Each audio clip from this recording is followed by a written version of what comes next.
Would you say you're ready for Dolph to begin his ascension? I would, sir. I would. Would you say it's party time? That depends. Would it be all the time? I don't know. Let's ask Adam Rose, who was in the next match against Titus O'Neil. See, you call it a match, and I guess by all technical accounts it was. But what I would call it, at Well, least as far as O'Neil was concerned, by all technical accounts, it was 2 matches. But move on. well, I was going to say, where O'Neil is concerned, I would call it more of an embarrassment. So, I don't we think I would disagree with that either. yeah, we have the Exotic Express come out. They're doing their thing. JBL, of course, is ranting and raving out, that bunny's got disease, and all those people have got disease, Mako, and, just pretty much on overload with his complaints as usual. Honestly, dude, I think that was your best JBL impression ever. Thank you. I really put my back into that one, if you couldn't tell. So, yeah, Adam Rose comes in. Accurate. You really nailed the idiosyncrasies. Thank you. The But, Titus O'Neil's already in the ring because, jobbers don't get entrance time. And, yeah, I think Titus got some offense, but it's kind of like that aggressive heel offense where they back him up in the corner and they impose their will, thinking they're all tough. But then he gets caught, specifically with a schoolboy, by Adam Rose, gets a 3 count. And I know Adam Rose probably doesn't mean to be as a character, but I thought this was some great trolling here because not only does he leave the ring, but he doesn't even consider Titus O'Neil such a threat that he can actually just allow himself to be bodied surfed, like do the whole setup without fear of being attacked. So that shows you how little he thinks of O'Neil. And then as he's being body surfed, he just smiles right at him as if to say, that was fun, but now it's back to party time. Just great. This was Adam Rose's way of saying, I had fun, but you're irrelevant. Exactly, dude. It was written all over his face. It was fantastic. And then Titus, he blew a gasket because he gets him and goes, hold on, cut that damn music off. And pretty much saying, no, I'm not going to have you and your raggedy ass party bus, get the best of me. You get back in this ring. I want another match right now. And yeah, he pretty much mows down the Exotic Express, Adam Rose. So then he turns around to, I guess, give back the mic. Adam Rose is waiting behind him, slaps the taste out of his mouth. They go at it for like 2 more seconds until Adam Rose catches him in yet another schoolboy and gets the 3 count. And Titus O'Neil, I think you're my new Zack Ryder. I think you're my new Santino Marella. Your failure is so delicious. It sustains me. Please keep asking for 2 matches every week so long as they keep ending in that embarrassing fashion for you.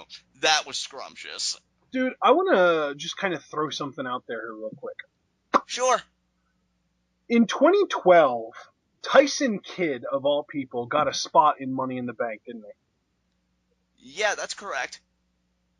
I think that with as dominant as he's been on television lately, Adam Rose deserves a spot in the Money in the Bank ladder match this year. It's so funny you say that, dude, because as he was making his entrance tonight, I was thinking something similar. I'm thinking, could they really pull the trigger? Could he get a spot? And if he does, oh man, he would dominate. He would be wonderful in that match. But the thing is, and see, I think there's a good likelihood of it because I think that's why they had 2 separate ladder matches. The World Championship ladder match was really for the more established guys, the guys that put in their time or are just super hot at the moment. And then the traditional Money in the Bank ladder match is for the guys that they really want to give some kind of a foundation to, Right. give some kind of direction to. Yeah. And to me, Adam Rose definitely fits that bill. As Don't get me wrong, dude. I'm not saying he should win the thing. I'm just saying that he should be in it.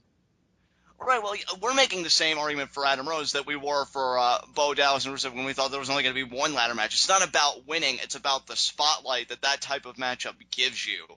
And I think if Adam Rose is in that type of match, it allows him to get serious. It allows him to have moments that really have people taking a hard, legitimate look at him and saying, you know what, that's a performer. That's a scrappy fighter. That's a guy that can do something outside of partying. It gives him an air of legitimacy to such a nonchalant gimmick. Right. And I think he could really benefit from it. You know what, dude? And because of this discussion, I do hope he gets a spot. Unfortunately, I don't know if it's going to be qualifying matches because the way the commentators made it seem is that the names were going to be announced.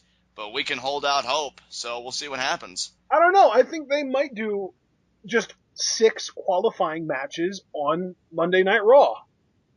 They've got 3 hours to do it, so it's not Right. implausible by any means. I mean, realistically, if, say, 3 of the matches are 5 minutes, 2 of the matches are 10, and one of them gets 15.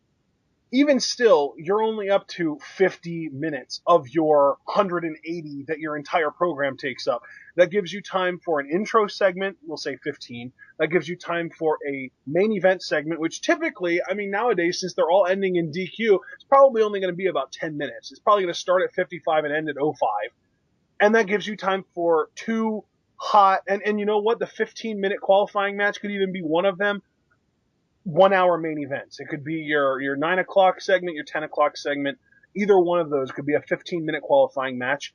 And really, you've got a freaking Raw booked. It's like a tournament, dude. It's like the easiest thing ever to book, and it makes sense, and it progresses towards your pay-per-view, and it sells tickets, and it's just awesome for everyone.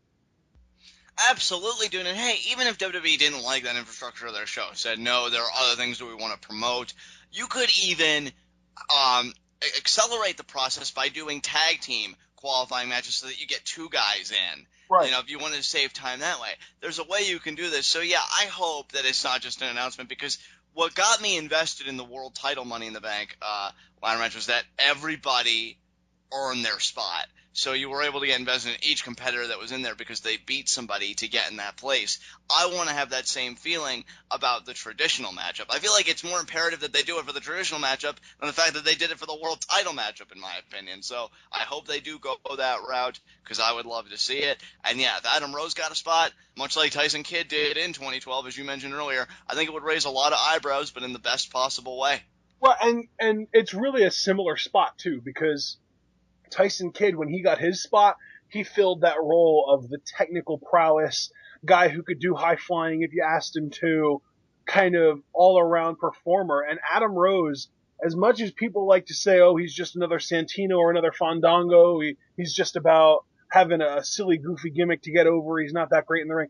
Dude was Leo Kruger. Dude knows what he's doing in the ring. Dude was main eventing in Nigeria at 19 years old in front of 20,000 people. He knows what he's freaking doing.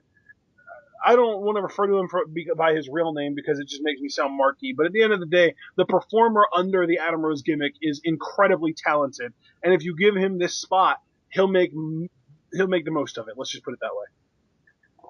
Look, you and I fully recognize not every guy can be a world champion, not every guy can be a top guy, but I think these moments, when you give them to guys like that, make for a worthwhile career at the end of the road. And you know what, dude? I was just getting ready to say that his hope spot when he was reaching up to grab the briefcase and then suddenly someone came over and knocked him off the ladder could give you a really good gauge on how over he is. Because if we're basing our opinion on how over he is based on tonight's SmackDown, he's insanely over. The crowd was singing his theme music long after it was off.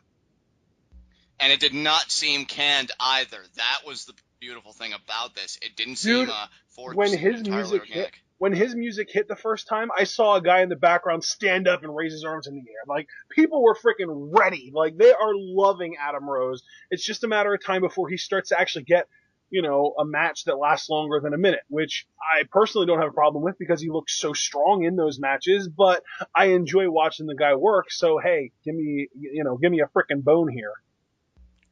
Absolutely. And you know what? It's such a relief to me, and it fills me with such elation to see Adam Rose forge this connection with crowds, because it seemed like he had a rough beginning a little bit.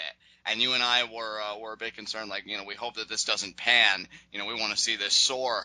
And I think people are really getting into him. He's a fun guy. I mean, I told you that when my sister and her boyfriend, Christy and Chris, when they watched NXT, the one time, and I think it was Adam Rose's debut. They loved him because he didn't seem like the serious competitor that's so obsessed with winning. He loves having fun, and I think that's something identifiable with so many people, both on the casual front of pro wrestling and the gotta tune every week front of pro wrestling. So I want to see him get his due. I think Money in the Bank would be the perfect forum to do just that. I think that what makes Adam Rose so perfect is that if you're just tuning in for the first time, or if you're a casual fan who watches maybe like the pay-per-view and then the Raw after the pay-per-view and maybe not even every month, you'll love Adam Rose because of how much fun he is. But if you're a hardcore fan, you'll love Adam Rose because how freaking good he is.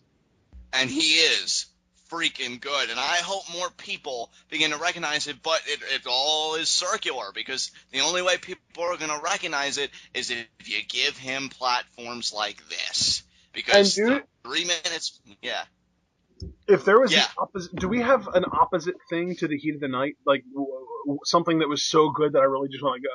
Let's call it the shine of the night. How about that? There you go. My shine of the night tonight is that Adam Rose squashed Titus O'Neil, because the more I think about it, it's like if they would have given this match 5 minutes, we would have been bored out of our minds. And it's nothing to do with Adam Rose. It's just because Titus O'Neil's so awful. So if you felt the need to use him in this, I am more than elated that Adam Rose squashed him like a bug. Twice. Not once, twice. And the best part is he didn't even do it in a way that knocked Titus O'Neil out. No, he's perfectly conscious of his shame and his embarrassment, which just makes it all the more delicious. Because we all know you spell Titus Loser. Suck on that.